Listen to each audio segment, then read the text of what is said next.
Hello student, good morning. आशा करता हूँ कि आप सब कुशल मंगल होंगे। आइए आज हम आगे बढ़ते हैं। कल हमने प्रश्नावली 2.3 के बारे में पढ़ा था, शेषफल प्रमेय के बारे में।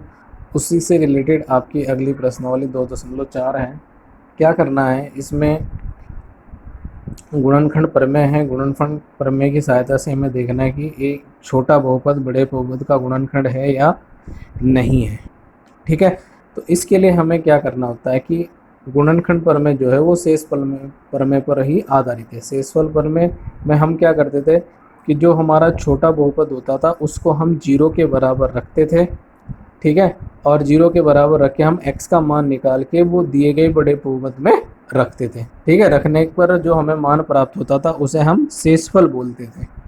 ठीक है, अब इसमें हमें क्या करना है, हमें गुणनखंड ज्ञात करना है। तो इसमें हमें क्या करना होगा कि हमें शेषफल प्रमेय की सहायता से ही, जिस तरीके से हम शेषफल प्रमेय की सहायता से शेषफल निकालते थे उसी के ही द्वारा हमें क्या करना है, शेषफल निकालना है। इसी तरीके से छोटे बहुपद को 0 के बराबर रखकर और जो मान निकलेगा x का वो बड़े बहुपद में रखना है। बड़े बहुपद में रखने के बाद जो मान निकलेगा वो शेषफल होता है।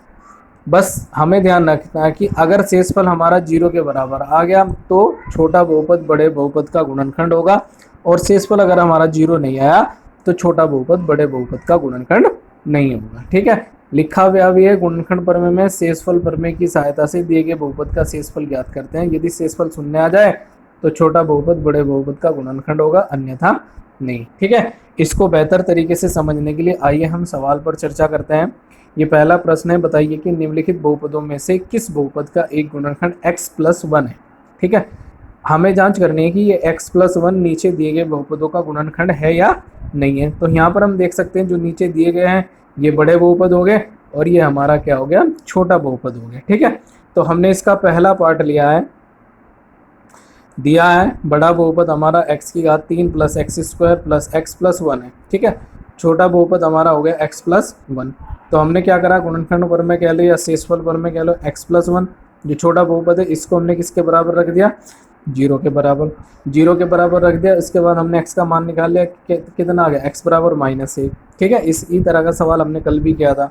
अब ये x बराबर -x का जो मान आया है ये हम क्या करेंगे, इस बड़े बहुपद में रख देंगे। लिखा है x बराबर -1 बड़े बहुपद में रखने पर। ठीक है, तो जहाँ जहाँ x है उसकी जगह पर हमने क्या रख दिया, -1 रख दिया। -1 प्लस फिर -1 का स्क्वायर प्लस -1 + 1।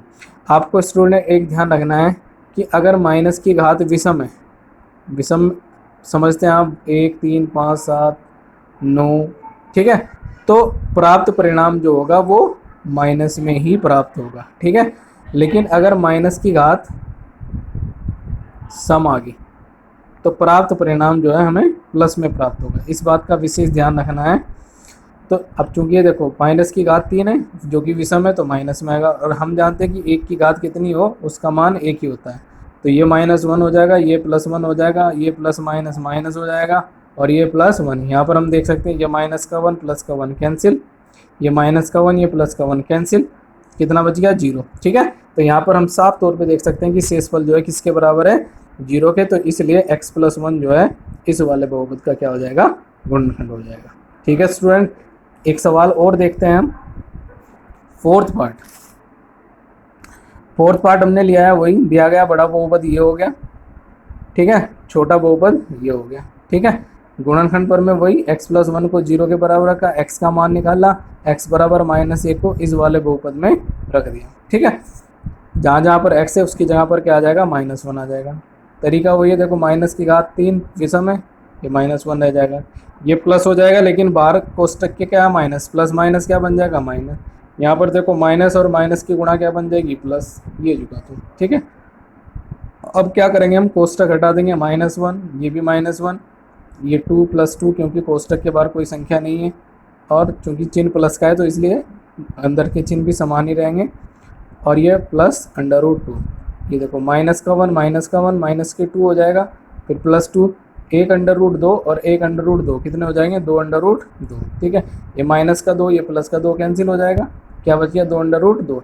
यहाँ पर हम देख सकते हैं कि शेषफल हमारा 0 नहीं है, तो शेषफल 0 नहीं, तो इस कंडीशन में x+1 जो है इस वाले बहुपद का गुणनखंड नहीं होगा। ठीक है, आशा करूँगा स्टूडेंट की आपकी समझ में आ जाएगा, और इसको समझने के बाद होमवर्क के रूम में आप इसका सेकंड पार्ट और थर्ड पार्ट करेंगे। ठीक है, इस वीडियो को 1 बार 2 बार 3 बार देखें आराम से, जब तक समझ में ना आए तब अगर कोई दिक्कत होती है तो आप मुझसे कांटेक्ट कर सकते हैं। धन्यवाद।